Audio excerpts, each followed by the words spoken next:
golfj.com.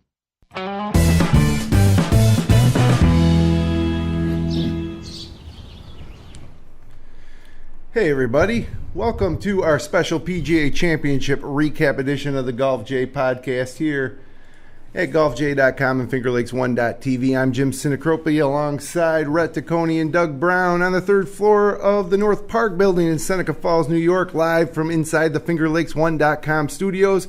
It's Monday, August 13th, 2018, and tonight we're going to be talking about the PGA Championship, the season's final major. It really had everything that we'd hoped for all season long. Packed leaderboard, Tiger on the prowl.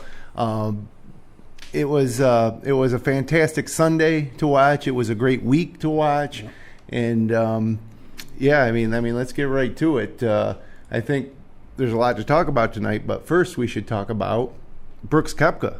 Probably we talk about Thomas, Spieth, McIlroy every week, Dustin Johnson.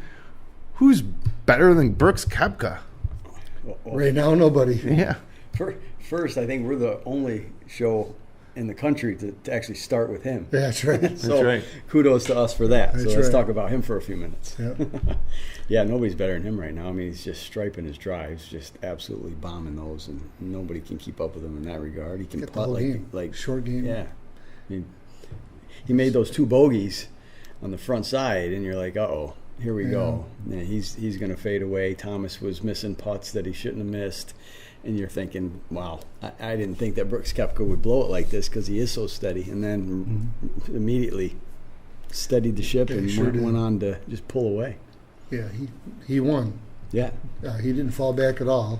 I know there were some players obviously were hoping he'd shoot even par, maybe one over par and have a chance. But he took control of that tournament, even though he had a couple bogeys there. But when he got going, Yeah. I mean, he hit it 4 foot several times. Yep. Besides the 340-yard drives, the guy's got the complete game. Absolutely. And he, I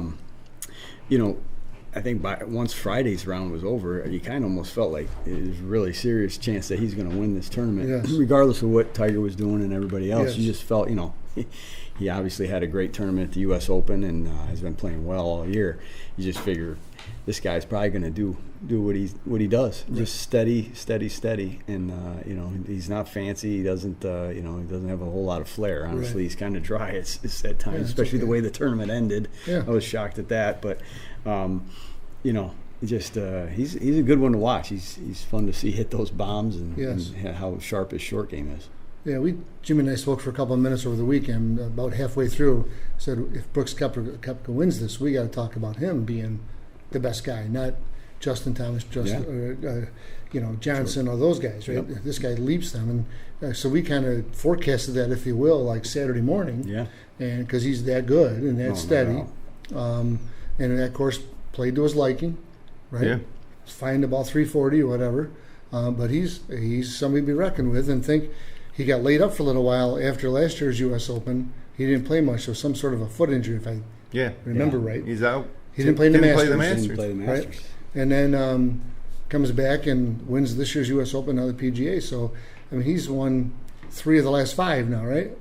That's the way that works out? Well, 3 of the last 6? He didn't play in the last 7. Sweet. Because he missed one. He didn't play in one. Oh, yeah, but that doesn't count. The ones he played in, he's won 3 of the last 6. 50% in majors. Yeah, since he won the Open last year, he's 3 out of 6. Yeah. Which is unbelievable. So that's pretty good. That's a Tiger-esque run. It sure is. And he looks strong enough and all that. And I don't remember the extent of the injury, but it looks like it's behind him. Yeah. So I think he'll be fine. He's a force to be reckoned with. Well, and you just see, too, with him, just nothing phases him. Like, you don't see the mind games that Jordan Spieth has with himself. You don't see, Rory's frustrations with his iron control. I mean, his distance control, Rory's is, I don't understand with his wedges in his hand how he can just hit so many over the green like he does. Right. For the level of talent he has. It just seems like all of them have one little thing here or there that's keeping them all from really rolling, and he seems to not have any of those issues. Well, Thomas fell apart. Yeah, he was right there. Looked like it was going to be a great duel. Right. Adam Scott stumbled, which wasn't surprising. He hasn't been there in a long time. Putting issues still with him with his Two putters. And he was playing good. Thomas Peters made a run until he doubled 17. Right. Nobody really put pressure on Koepka except for Tiger. And the most interesting thing to me is the fact that Koepka was totally unfazed by Tiger. Right. So if you go back to the 2000s, when Tiger was just blowing people away, once Tiger started on that run, tournament's over. Everybody backs up. Nobody could stand it. Right. Now, I think Brooks Koepka was kind of like, this is awesome. I'm battling Tiger Woods on the final 9. Everybody, listen to these roars. How cool is this? I'm just going to go ahead and win the tournament, though. Well, Tiger's now playing guys who idolized him growing up. Sure. So it's pretty interesting to see. That was one of the first things Koepka said is his favorite players growing up was Tiger Woods. And Adam Scott. So how crazy is that? Right. Wow. Playing with Adam Scott. And Adam Scott, he was one of those guys that everybody thought would challenge Tiger for years. And just he's been super consistent until the last few years. But his putting, I mean, with 2 putters in your bag, come on. I mean, you got to be able to lock in on one and go with it and not have that issue in your head all the time. I saw him on TV Sunday, and I don't remember the last time I saw him on TV. Yeah. Yeah, right. Since he won the Masters. I saw him at the show in Orlando at the Titleist booth, and it was the last time I've seen the guy. And he's quite a player, it's been really. about 4 years, 3 years. Literally, since he won the Masters, he's kind of dropped off the charts. Family and all that stuff. Yeah. But his putter is bulky, though. Yeah, it's no doubt. Doesn't fit in your average golf bag. Yeah. So I think it's going to be fun to watch Brooks go forward, and he's got 2 legs of the Grand Slam now. Okay, so that talk can start, and he's got to be one of the top 5 going to the Masters in April at this point, which I know it's quite a ways out. But course is suited to him. Absolutely, and no doubt. I think the got a bright future. Yeah. He's I'm not sure if it's a Hall of Fame career, but it's getting there. It's worth talking about. It's funny because whenever a guy like last week, Justin Thomas, won the Bridgestone, and we're like, man, he's unstoppable. He's incredible. It's whoever the guy of the week is. Patrick Reed after the Masters. Right. It's like, man, Reed's pretty good. Could he win the Grand Slam? But now Koepka has done it. Back-to-back U.S. Opens, which matched Curtis Strange, who never won another major. Koepka's gone ahead and already won another major. That's right. Yeah. Like, he's clearly a step ahead and is positioned to become the number 1 player in the world at this pace. Yeah. But we go back to last year at the British Open, and it was like Jordan Spieth. So it changes, you wonder. But with Koepka's demeanor and his, he said staying healthy is important, which is, he's one of the healthiest looking guys. I actually get sick of everybody talking about it. Yeah, we know he works out, he fills out his shirt, we get it. But yeah, it's tough to maintain that high level of play. But because of his demeanor and how solid he is off the tee and a great putter, boy, he's. If you're picking your fantasy golf team for next year, Brooks Koepka's number 1, Dustin Johnson's number 2, Tiger. Oh yeah. But Koepka, we wouldn't have thought of him as a number 1 player. Matter of fact, at fantasy golf drafts last year, with the injury, he wasn't even in the first round. He wasn't picked. Tiger wasn't in the conversation, and now both of them are probably the 2 best players going into the next season. But you had to be careful picking him last year as a number 1 pick. Knowing that he was hurt. Oh yeah, nobody would pick him number 1 over Dustin Johnson. You didn't know how long he was. But even then, you think about, I don't know if there's 8 or 10 guys making draft picks. So would he been one of the 8 or 10 even if he was healthy at that point? Yeah, he won a U.S. Open, but Spieth probably would have got more credit. McIlroy, Dustin Johnson, Justin Thomas had to be number 1 or awful darn close. Yeah. So he probably would have fallen down a little ways anyways. Yeah. Well, going into the season, Brooks Koepka was a guy who, he's a pretty solid player and everything, but he won a U.S. Open at a course that wasn't really a typical U.S. Open, and who knows if he'll ever, win another major. Well, fast forward 8 months, and he's got 2 more majors, and it's just another one of those guys that's one reason why a guy like Rory hasn't been able to continue his pace with the 5 majors he's won, or Jordan Spieth hasn't been able to, continue at the clip that he's been, or even Dustin Johnson with 1 major, as incredible a player as he is, or Justin Thomas with 1 major. There's just too many good players. And so for Koepka to, in this shorter period of time, just eclipse them all, you have to wonder, if 5 years from now, if Koepka isn't going to be that, isn't going to be the guy, like this talk of the greatest ever, and he's just the 5th player to win the U.S. Open and PGA in the same season. And you're talking about guys like Gene Sarazen in 1922, Ben Hogan in 48, Jack Nicklaus in 1980, and Tiger in 2000. And now you add Brooks Koepka to that list, and that name just doesn't fit in there yet. But I think 5 years from now, it'll fit just fine. Right, yeah. I agree. He'll have a few more. I think you hit it on the head with the game is there, but I think the mental part of it for him is there, that nothing phases him. But it's also cool to see Tiger 2.0, like take all the wins away and start him from jump at the beginning of the year.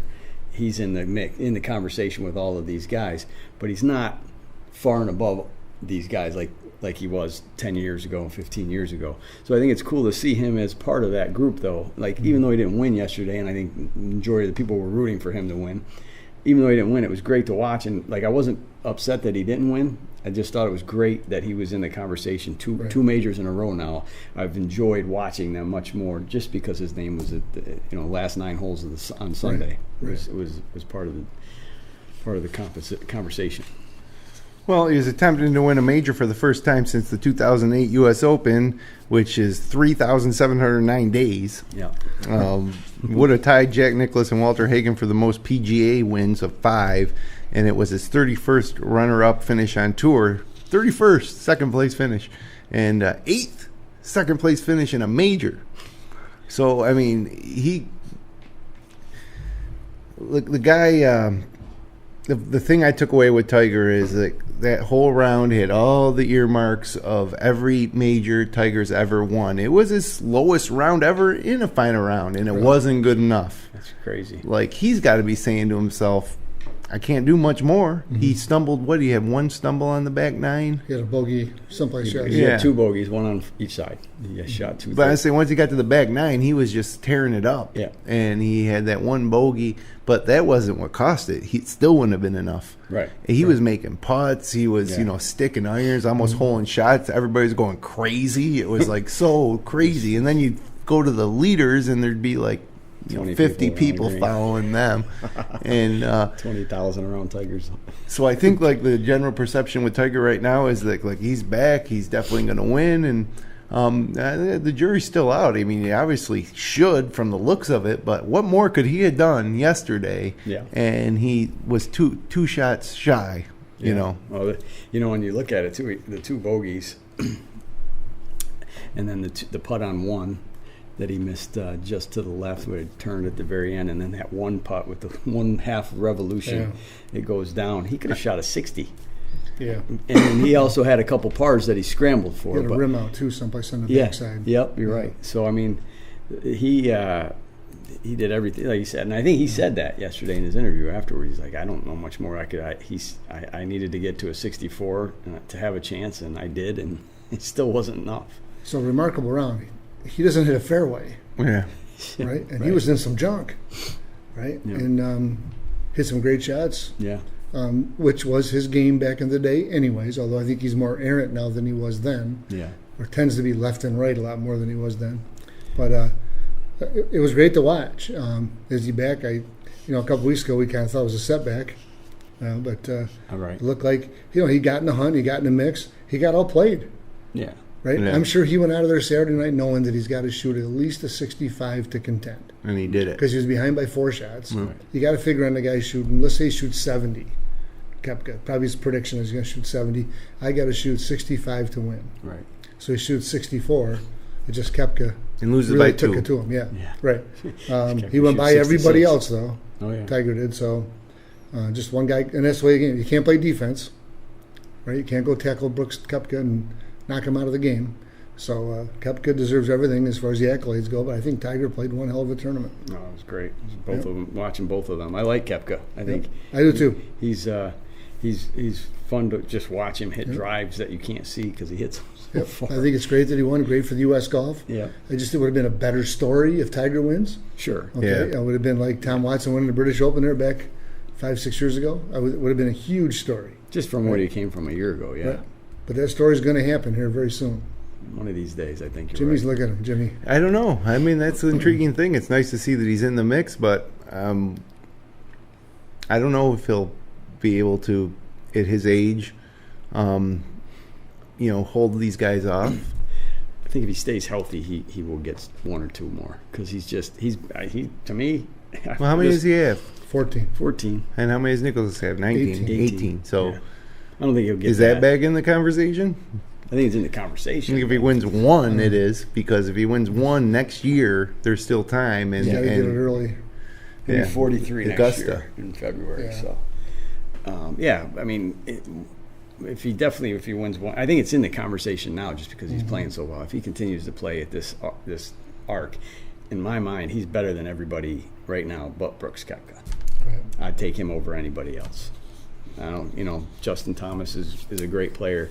Jordan Spieth's a great player. Rory's a great player. But the way he was hitting his irons yesterday, if he can get his driver straightened out. I don't know why he hits it. It cost him the tournament yesterday, That's honestly, really because the pars he made where he could have had birdies if he wasn't in the junk, having to hit longer irons and having, those his wedges are right on right now, obviously. I mean, he almost holed two of them yesterday. Poor Gary Woodland. He didn't even play bad. Not a shot was shown of his. He still shot one under. Well, I can't imagine how Gary Woodland could even could even perform at all under those circumstances. Right. Everybody's out there to see Tiger, and he's just getting in the way. Yeah. So I felt a little bad for him.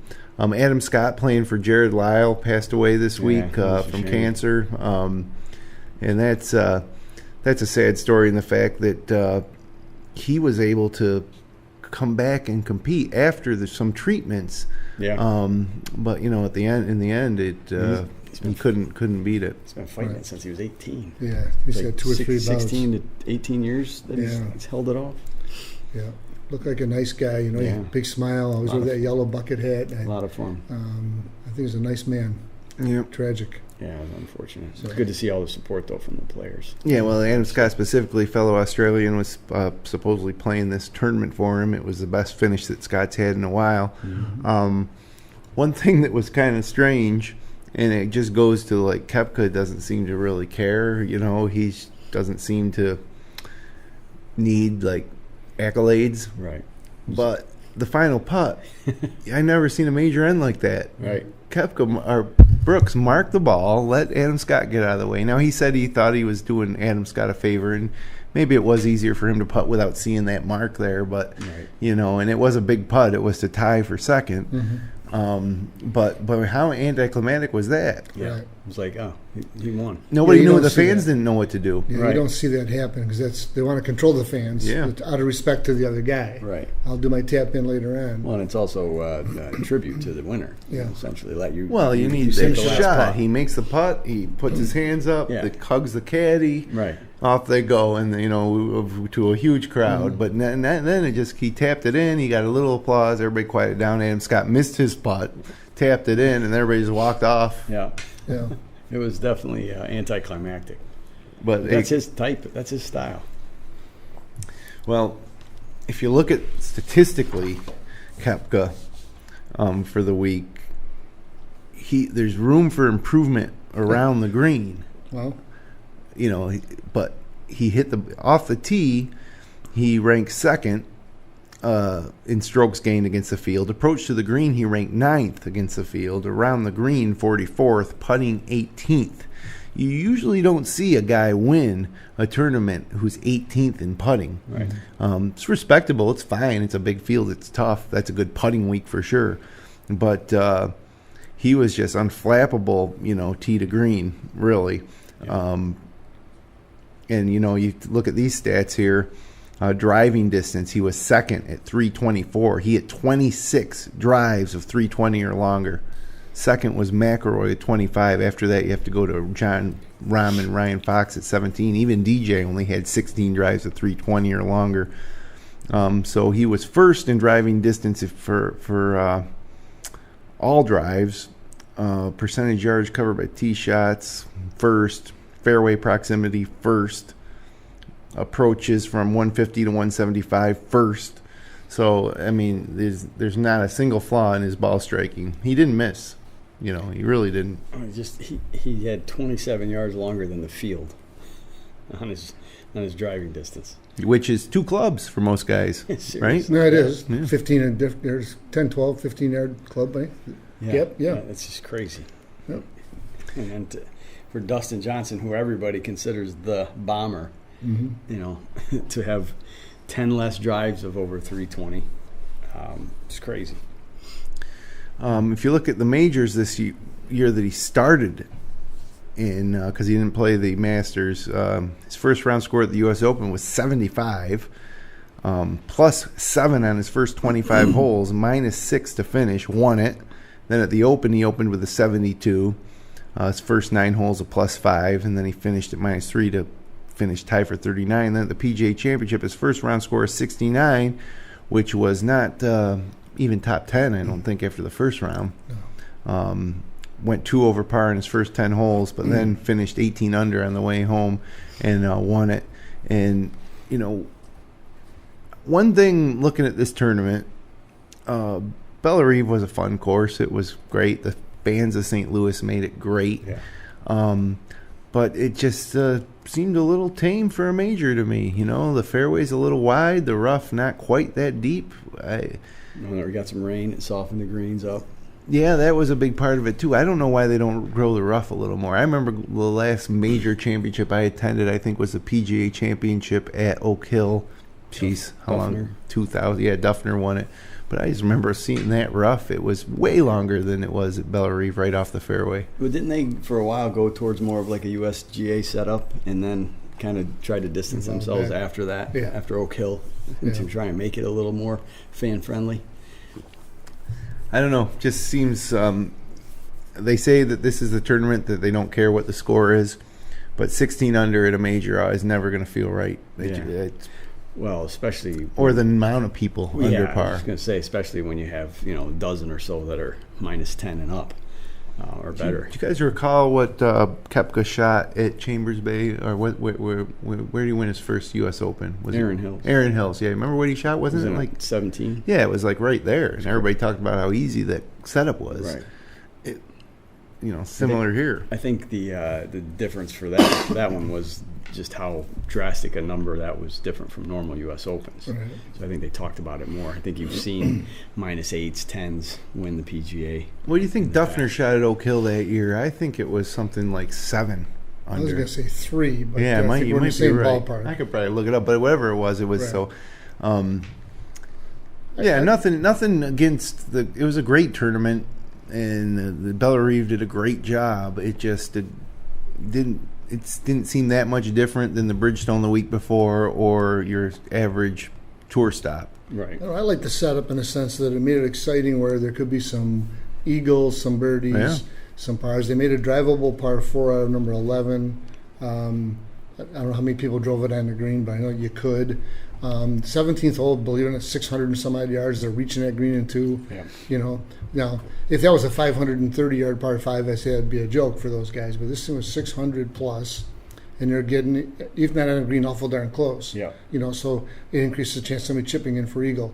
And I like that aspect as you close. The guy trailing by 1 or 2 could play well and close the gap. And those risk-reward holes, like a drivable par 4, should be a risk-reward. Right. You know, and maybe somebody falters. Or the guy lays up with a 7 iron and makes a par, but the other guy makes eagle. Yep. So I think that it gives some people who are trailing by 2 or 3 a chance, and it makes it exciting for the viewers. I don't like to see where, 490-yard par 4, 490-yard par 4, 253 par 3. Well, it's pars for survival. It's all getting out of hand. I mean, we got to scale back the equipment, don't we, a little bit? The ball? The ball. I mean, for them to hit those you can't contain these guys. I mean, what are you supposed to do? The courses are where they are. I mean, you can only change up tee boxes so much and move things here and there, but you can change the ball. And you think of some of those drives they hit at our course, number 2, they would drive the green on the fly. From the blue tees. From the blue tees. Yeah. Maybe off by a little bit, but it's 360 for the Blues, right? Yeah. And they are hitting the ball 340 something in the air. Okay. The average course that most amateurs play from the championship tees would be obsolete. 400 yards. The first hole is a long par 3. Oh, yeah. If the USGA or PGA came to Seneca Falls Country Club and set it up for a major, it would be a par 66.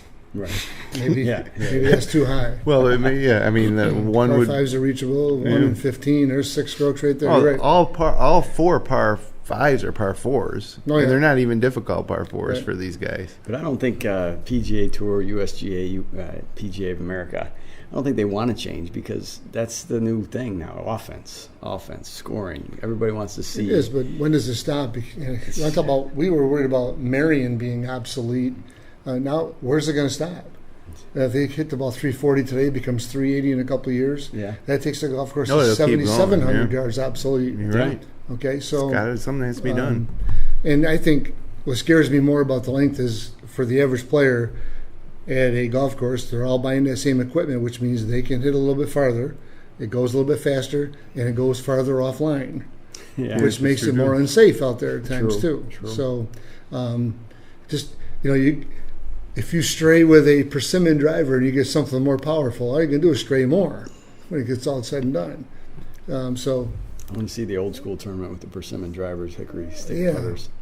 So I think it's got to slow down. I don't know if a golf course can ever be built big enough to really handle them. Everybody's to keep them at even par, we'll say. Right. Or you got to trick it up. Now, maybe is that one reason the USGA's had such scrutiny in recent years because they're trying to keep that score down, even though that it's almost impossible. You have to really, do things like make the greens impossible to two-putt. And I think they're making up for what they messed up 20 years ago by not changing things to make it tighter. Yeah, who's to blame for letting this happen? The RNA and the USGA, right? So, they do all the approvals. So you can't feel sorry for the USGA, I guess. But they've, of course, got the pressure from the manufacturers who don't want to see anything scaled back. That's how they... Definitely not. But, you can have... We've talked about this before. You can have a golf ball sanction for the PGA Tour and the golf ball sanction for the U.S. Amateur or any of the amateurs, everybody that's not on the PGA Tour. Right. And it doesn't have to be the same.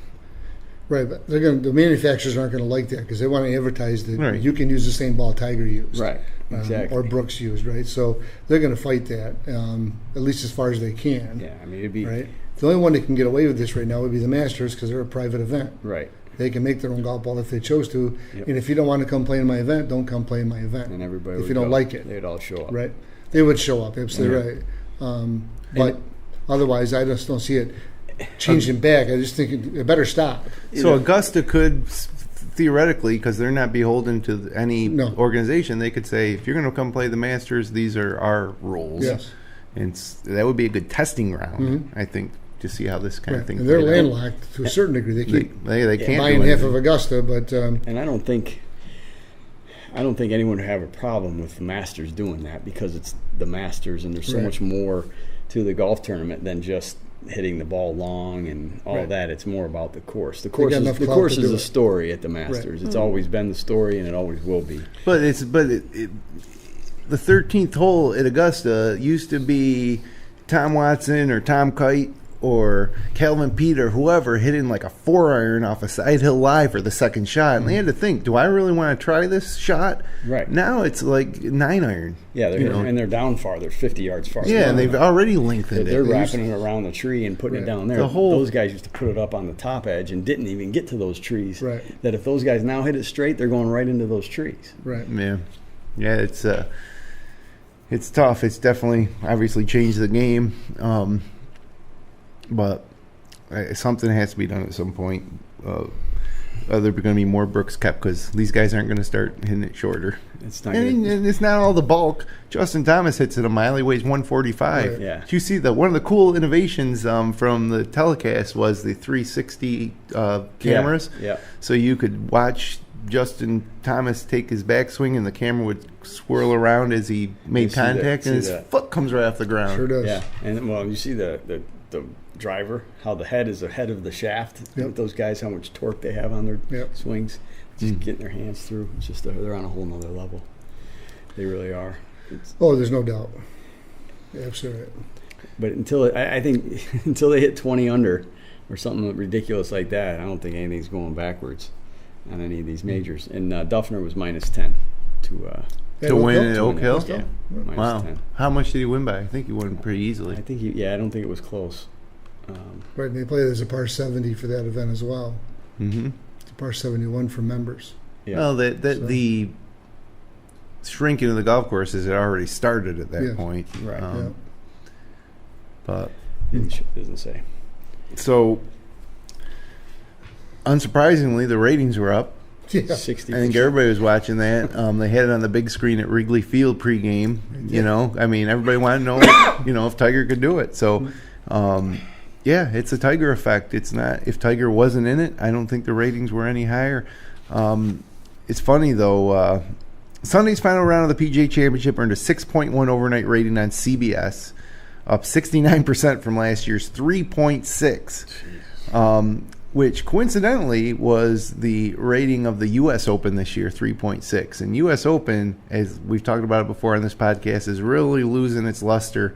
And so you got 2018 major TV ratings, Masters 7.9, Tiger not really involved there as a factor. The U.S. Open 3.6. Tiger missed the cut. Interesting to see if he was in contention, what would have happened there. Part of it, I think, is Fox. So do I. Yeah, definitely. The Open 5.0. Tiger obviously in contention there, but not the great viewing window for U.S. audiences. And then the PGA 6.1. So the Masters is always going to be king, time of year, just the aura of it all. Right. But the USJ, man, it's really amazing how this tournament, which used to be on par, at least in my mind, with the Masters, is my favorite, is really becoming almost the least popular. You'll see a spike next year because it's at Pebble Beach. Yeah, well, you get the West Coast window, you get the historic course. Right. I mean, behind Augusta, that's basically the most. So they got to be careful there, though. Remember when Tom Kite won? They lost the 7th green, even though he chipped in for birdie. Yeah. But the wind's off that ocean, and if they don't water and all that, that could be a problem. And they've had some problems, not Pebble Beach, but U.S. Open. Yeah. The talk of going into that U.S. Open is of all the Tiger's success at Pebble. Mm-hmm. Yeah. So, I mean, he should, if the trend continues, should be right there next year at Pebble. Right. The third major of the year. Yeah, that's right. So we'll play the PGA again before that Open. Yeah. At Bethpage. Yeah. In May. That could be a shivering. Yeah. Or it could be gorgeous. Yeah. There's no doubt. You're just taking a chance. It could be either way. I think of a concern than the temperature would be the precipitation. Right. Because it can be wet in New York State. Doubt. So they're definitely farther south than we are, which is a little bit warmer. Yeah. It's amazing when you get down towards the border of Pennsylvania, the typical warmth, but it's May. Yeah, and I remember the 2009 Open at Bethpage where it was kind of browned out a little bit. Mm-hmm. It wasn't in May. It could be very lush. Yes. So should be hardy. The rough could be really high, really thick. Well, it's a PGA though too. I wonder if they'll set it up different. I don't know. The Open Link style course too. Right. It'd be good. The depth of that rough or height of that rough is all USGA. Yeah. If they cut that down to 2 inches, we'll say for the PGA. Right. Horse of a different color. True. They probably got it set up basically right now the way they want it. Because they're going to keep those mowing patterns going, I would think, for 8 or 10 months, Yeah. So. Okay. Well, it'd be fun to see that there. Though. Yeah. It's a good place to hold a major. Yeah. There's been a few good ones. Mm-hmm. Well, this next week's the Wyndham, right? And then the FedEx Cup playoffs start in 2 weeks. So here on the podcast, we're going to take 2 weeks off. We're going to come back on Labor Day evening. That's traditionally where we have the Seneca Falls Club Championship winner in studio with us to talk a little bit about their golf game. And we'll also be recapping the Wyndham and the Northern Trust and previewing the stretch run of the playoffs, which by this time next year will be almost over. Dustin Johnson still number one in the FedEx. Justin Thomas closed the gap with a tie for 6. He's just 83 points behind. And so we're set up for a nice FedEx Cup playoffs, but nobody talks about it at all. It's not like the playoffs are coming. Nobody cares. And I don't think – do you think next year will be different? They don't even advertise it like they used to either. Yeah. Remember how intense and heavy advertising was all year long for the first probably 3 or 4 of them? I think they'll start doing it now, but I mean, there's like any other sport that has playoffs. When you get down to the end of the regular season, right, it's everybody's talking about the playoffs. Right. It's definitely lost a lot of its luster. I think next year, I think there'll be a lot more talk about it. There won't be a PGA to deal with. There's only 3 tournaments next year, if I'm not mistaken. So which is good. I think it's drawn out a little too much. Well, it eliminates the watering down of the field from those 125 to 70, right? So they'll start at 70 or 75 next year because they'll have eliminated. Does it go from the first tournament to the second tournament goes to 100? It goes 150. 130, 150? Maybe it's 130. Yeah. To 100? To 100. 125 or 130 to 100, and then 100 to 70, and then a big 30. cut down 30, by the so they'll Tour start Championship. at 100. So that'll eliminate a good amount of people, or start at something around there. The PGA has not said the format for the playoffs next year, and what I'm hoping will happen is that the Tour Championship is like 8. Yeah. I don't know if they will, but if you can isolate that final 8 and say, okay, the winner of this, all you got to do is make the final 8, and then you have a chance. Yeah, and it's not unfair to Dustin Johnson or Justin Thomas, who are at the top at that point, because they're one of 8. Come on, 4 rounds, let's go. Right, and if you're one of those guys in the normal way, you don't really want to finish 8th. You want to finish strong to win the $10 million. I mean, you'll take it, obviously, no matter what, but you want to win it to get it. And I think that would place a whole lot more value on even at least that one tournament, the Tour Championship. Even if you don't really follow the first 2, if you know that these 8 guys got a chance to win $10 million, any one of them can do it, you're definitely going to watch. You're going to be more apt to watch it because there's more on the line. Yeah, and it's not even the money. It would just be, I think, if it would be more of a showcase of the true top players. So this year, who would we be looking at? We'd be looking at it would get pared down to the final 8, but you might not see Jordan Spieth there. Right. You might not. You might not see Ricky Fowler. Right. But the 8 that you got there, guarantee they're big names. Right. And maybe there is a Cinderella story in there, like somebody has a good year, they deserve to be there. Yeah. Right? Yeah, I mean, you can have, even if you took and looked at the top 20 now, and then any one of those guys could jump in there. Finau could jump in there. Mickelson could jump in there. Tiger. Mickelson's top 20 FedEx? Yeah, Mickelson. Wow, that's amazing. He did get the one win. 10th. Yeah. Only win in 5 years, though. He's played a lot. He's played 20 times. Well, that's a good segue because major golf is not over yet because it's a Ryder Cup year. Right. So one of the most interesting things going on right now is who's Jim Furyk going to pick. Koepka, who won 3 of the 8 majors during the qualifying period, overtook Dustin Johnson to lead the points list for the Ryder Cup. Yeah. So that tells you something. Without playing for several months in the spring and winter. And he's got a big lead, by the way. And then so that just shows you what could happen. He's Short period of time. Yeah. the next 6 players stay the same after the PGA. It would be Justin Thomas, Patrick Reed, Bubba Watson, Jordan Spieth, Ricky Fowler, and Webb Simpson. So that would be the 8 qualifiers. That's pretty much locked up. That was locked up today. So so Thomas, Reed, Watson, Spieth, Fowler, Simpson, and Koepka and Dustin Johnson are on the Ryder Cup team. So now Jim Furyk has to pick 4 more. Yep. And Tiger's a lock, right? I mean, he's a lock. He's a lock, so now he's picking 3. Right. And we've got to figure between DeChambeau, Mickelson, Schauffele, Kuchar, Kisner, and Finau really are the guys. I mean, that's difficult because right now I'm like, sorry, Phil, I know you've played in this thing since 1965, it seems, but you know what? You just have not shown that your game's in form. No. You know, he's had stuff on the line. He wants to win the U.S. Open for the career Grand Slam. He hasn't been a story at all this year, except for in Mexico, where he beat Justin Thomas. And it seemed like, Mickelson is really, he's makes great commercials. But I think he gets picked. I think he does too, and I wish he wouldn't. I don't think he deserves it. I think the way he acted at the last Ryder Cup towards Tom Watson,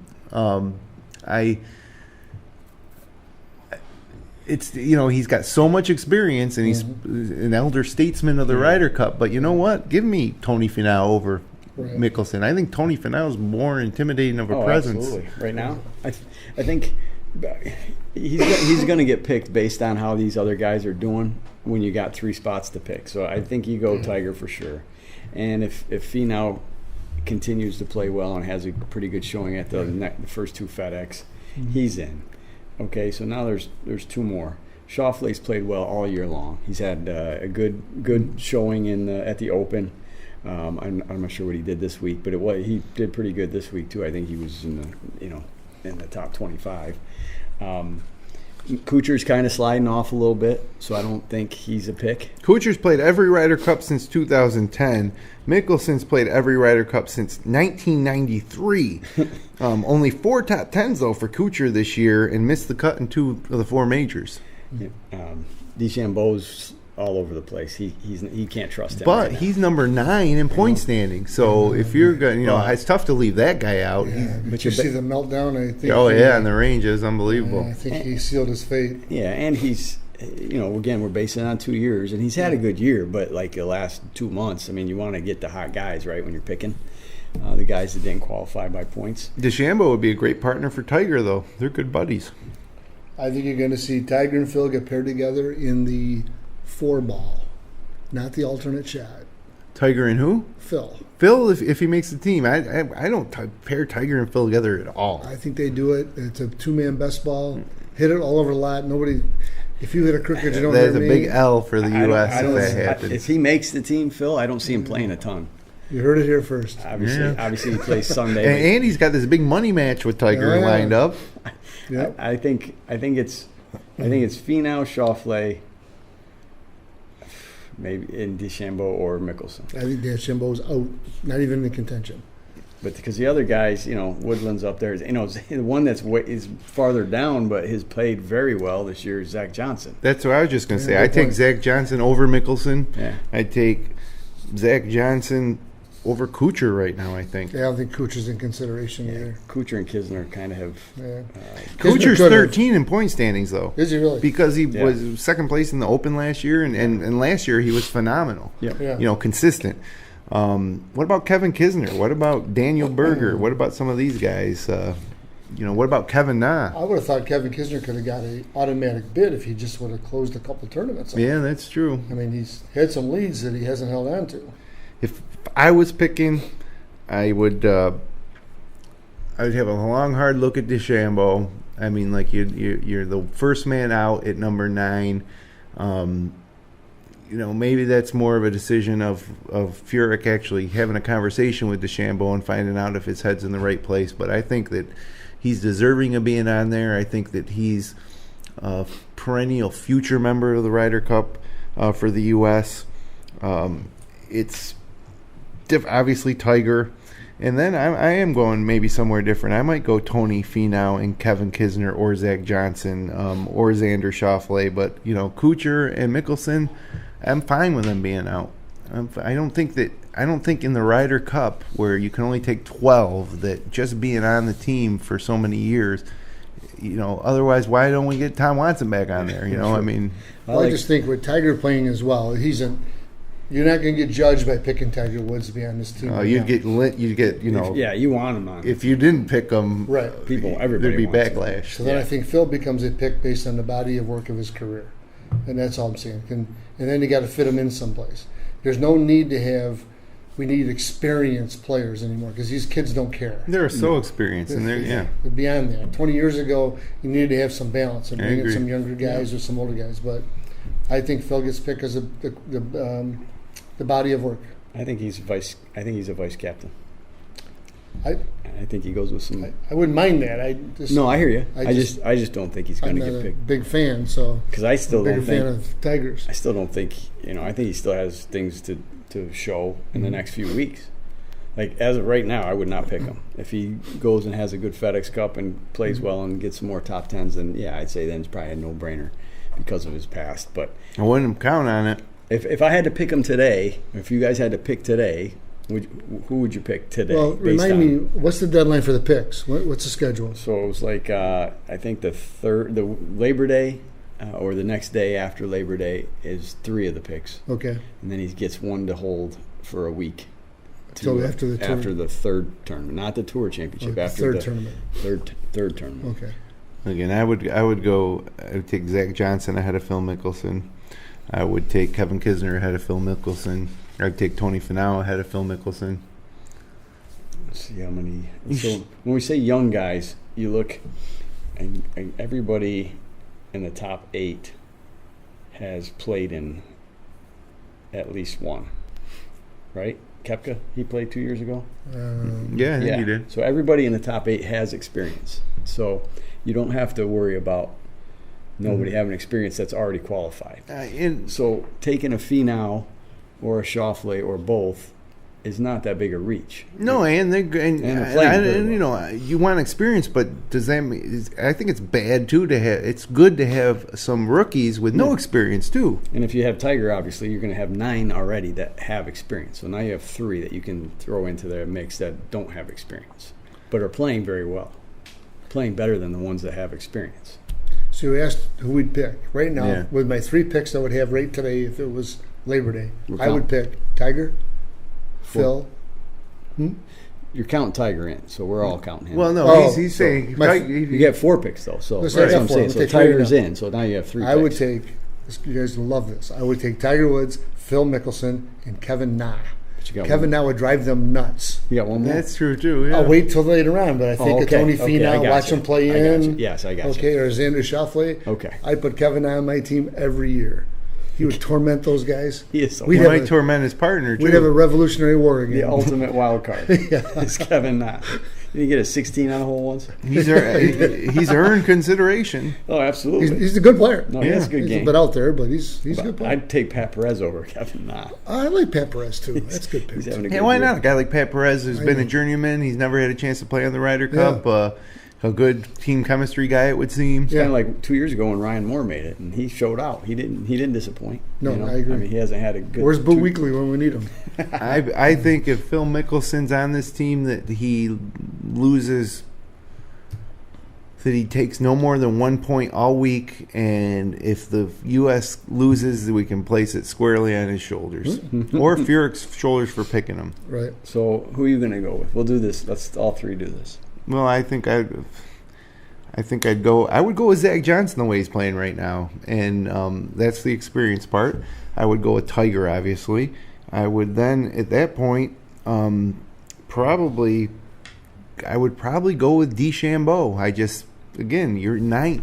Oh, you've earned it. Let's see how you do in match play. He's a cerebral type of player. I think that he would pair well with Tiger. And then at that point, I'm probably going with Kevin Kisner. I'm leaving Kuchar out. I'm leaving Schauffele out, and I'm leaving Mickelson and Kuchar out. Gotcha. I'd go with Tiger, obviously, and then I'd go with Zach Johnson, Finau, and Schauffele. That'd be my. I think Finau has played so well in the big tournaments this year. I mean, look what he did at the Masters after hurting his foot. No, he's been amazing. What's more amazing, though, is that he hasn't won. I know. I remember previewing the year ahead and thinking, well, now's the year to get Tony Finau on your fantasy team because he's going to win at least once. I mean, he's made all but 1 cut, I think, and he's got a bunch of top 10s. He's done well in the majors, so I'd like him for sure. And then the last 2, it's a who's who. But I like Zach Johnson for his experience, and I think he's playing better than Phil right now. And then I like Xander. So.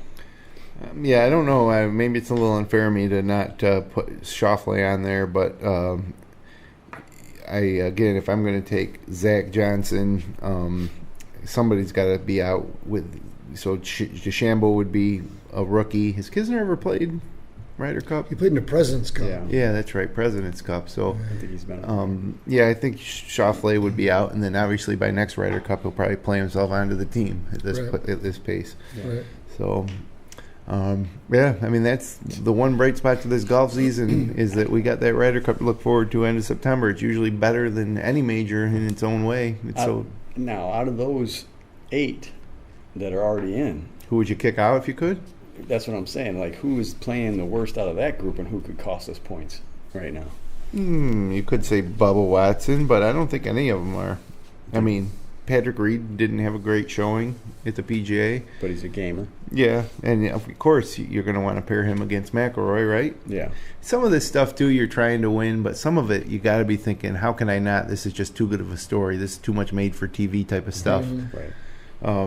So I wouldn't leave any of them out. Webb Simpson with a Players' Championship win. He's deserving. I really like that group. Fowler is going to be fine, but he's maybe playing. Spieth's the most. It's not that Fowler's playing the worst. It's that Fowler again was in contention to win a major and just totally was not a story by the back nine. Right. And neither was Spieth. Well, Spieth started from farther back, and he had a good final round. Look, Jordan Spieth. Everybody is so negative Jordan Spieth. He tied for 12th. No, I'm not negative Jordan Spieth. I'm just saying that out of all those guys right now, he's in his own head. I don't trust him going into something's tormenting him. 71, 66, 69, 66, 12th place. Mm-hmm. He starts talking to himself when his partner's standing there, at the Ryder Cup, and I don't know. I don't know who you pair him with at this point. All you folks that are calling for the end of Jordan Spieth are sorely mistaken. Sorely mistaken. Several more majors. He will win the career Grand Slam within the next 5 years. And the other thing is like a lot of people are saying, well, now Koepka's got 3 majors too, just like Spieth. Well, guess what? Spieth's 24, Koepka's 28. Let's see how many majors Spieth has 4 years from now. It's one of those things too where we were talking about Jason Day the same way. Now Koepka's won 3, so we're talking about it a little differently. But when Jason Day won his major, he was bombing it down the middle. His putting was on. Yeah. Everything was rolling right. Same with Spieth had his run. It just seems like they're all so good. I think Spieth's in the Ryder Cup format. It's perfectly suited for him. Those matches and the match play. I think of all these guys on this that we talk about every week. I think none of them has a competitive drive like Jordan Spieth does. Oh, I don't dispute his competitive drive. I think it's what's maybe driving him nuts. Yeah, probably. Okay, he needs to go have some more fun or something. But something has changed. The pairings are going to be awesome to see who he picks. Oh, no doubt. Who he keeps on the bench. I mean, how that all goes into play. Like, how much is, You sit Tiger Woods. I don't think. I think he sits one match. So do I.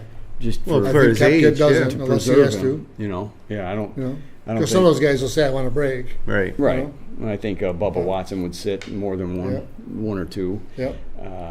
Depending on how he's playing. Patrick Maybe Reed. Ricky Fowler. I think the first day says a lot about who sits and how many times you sit. But I think Tiger definitely doesn't play Saturday afternoon. We'll be able to talk about the picks. We're running a little short on time here. We'll be able to talk about the picks when we come back in 2 weeks on Labor Day evening. We should have learned 3 of those picks. And the Europeans, I'm not sure what their schedule is too, but we'll learn a little bit about theirs. It's a little later, isn't it? It's a little off of ours. I think it's a few days Yeah, they got a different tournament they wait for. Yeah. But the end of the season's all lined up. The Wyndham Championship, where the biggest story is who can squeeze into the top 125 players. It's almost like a web.com tour event in a way. The biggest name in there is Hideki Matsuyama, I think. But it's a nice little break, I suppose, before the playoffs start. You got the Northern Trust in Paramus, New Jersey at Ridgewood Country Club. Also, to me, it's not a really exciting tournament or start to the playoffs. But then it starts to ramp up. They go to the TPC Boston on Labor Day weekend. Then the BMW Championship at Aronimink Golf Course in Pennsylvania. And then the Tour Championship at East Lake. There is 1 week off in between the BMW and the Tour Championship. And then Le Golf National in France for the Ryder Cup. 2 a.m. broadcast. Like that. Hey, why not? Let's... Yeah. I can either get up early or stay up late, whichever one needs to do. Before we get out of here, another hole-in-one at Seneca Falls Country Club this year. Tony Piscatelli last what day was it? Saturday morning. What did he hit on 7? 180 yards, 6 iron. 6 iron on 170 in the jug. Tell me a little bit about the shot. Do you know what happened? So I know he said he hits the ball pretty high anyways. Yep. Landed just on the green and rolled right into the cup. And it was about a middle 25 left foot pin, back left pin. Yeah, rolled out about 25 feet, went in. First ace. Beautiful shot. It wasn't one ricocheted off a tree or anything like that. First ace. His feet weren't touching the ground. He had a little barbell. It was all done. Good for him. I was over there celebrating. And I will tell you, Bridgestone golf ball like Tiger Woods. Wow. Okay. And he took lessons from you. Well, he's one of my students. Proteges. You got some. Is we going to see his name on the club championship sign up this year? If he signs up. Well, that's what I mean. Yeah, we got to get him to sign up. So. That's good for him. But it was good. We've had 6 or 7 now this year between the 7th hole and the 12th hole. 7's the number, though, right? So, I mean, that one seems to be the one. No, 12's got more. Oh, really? I think there's 5 at least. 5 this year. on 12 and 2 on 7. Yeah. 7. Brendan Dauber had it on 7, and now Piskey. Well, I forgot about Daubers. Yep, and then on 12 we've had Holly Reynolds, Scott Pritchard, Sarah Ferrara, and drawing a blank. Bill Velt. Billy Velt, 89-year-old Billy Velt. So Piskey rubbed it in. He's got one more than me. That's true. Okay, yeah. So now the teacher has become the master. The student has become the master. Yeah, that's right. He's got to teach you how to make an ace. Right. I was glad for him, though. It was nice to hear. So anybody else out there getting hole-in-ones, send them in to us. You can email us at contact@fingerlegs1.com. We'll share it on the air. Those are big shots. There was a hole-in-one. I don't know who got it, but at Silver Creek a couple of weeks ago, they were setting up the golf course for the Bill Luce Memorial Golf Tournament. Mm-hmm. And one of the committee members was out driving around to put the signs out about the hole-in-one contest. And the 12th hole at Silver Creek was worth like $5,000. As he's driving to the green, the ball goes in the hole. The guy was not in the tournament. Right. Okay. I don't know who it was, but it was really ironic that it goes in while we're setting up for an event. Have you ever seen a hole-in-one? I have. Just 1, 2, 3? I've seen 2. I've seen 1. Seen 2. I've seen my 2, and I've seen a hole-in-one on 7. Franny Francis, maybe? Geez, I don't know. I can't remember anymore, but I might have seen a few more too. I don't know. I'm hoping to see one real soon. Mine. Yeah, right. We could all use one. One of these days it'll go in. I hope so. He's got a big lesson this week. This guy. He's getting ready for big lesson. I got a busy week. Big lesson. What, you signed up for a lesson? No. The Tacony kids. The kids. Oh boy. Well, they're easy. They're good students. Yeah. Hopefully they don't take after their mother, who I don't know, but they do. From what I hear. Yeah. Jim can tell you they do. That's good. So, anyways, like I say, we're taking a couple weeks off now, and we're going to come back for the stretch run of the PGA Tour playoffs, the Ryder Cup, the Tour Championship, all that stuff. Our special Memorial Day evening where we traditionally have the club champ from Seneca Falls in to talk about the final match and their game a little bit. It's always a really good show when we do that. If the winner is agreeable, which last year Jimmy Panic was. This year I think my schedule. What about you? Oh, you're not a member. I'm not a member. Can't play enough. Once a week. Play. So if you win, we interview you. Yeah, matter of fact, I'll even let Rep produce. Wow. Oh, wow, that'd be cool. I'm pulling for you. I have to come in a little earlier for the show. Yeah, well, there's a lot has to happen between now and then. Although I'm starting to feel, I feel like with a putter better than I have in 10 years. How'd you play this weekend? Because you played well Friday. I hit the driver like crap, but I never felt this comfortable putting in a long time. It's real exciting. Keep it in play, and then you'll be fine. So anyways, thanks for spending some time with us on the GolfJ.com podcast. Connect with us online at Twitter, at the GolfJ, on Instagram at _GolfJ, and on Facebook at facebook.com/GolfJ. All of our episodes and the best of the wide world of golf on the web can be found at golfj.com. That's GOLFJAY.com. We'll be back next Monday, or we'll be back on Labor Day evening at 9 p.m. Until then, hit 'em long, not often.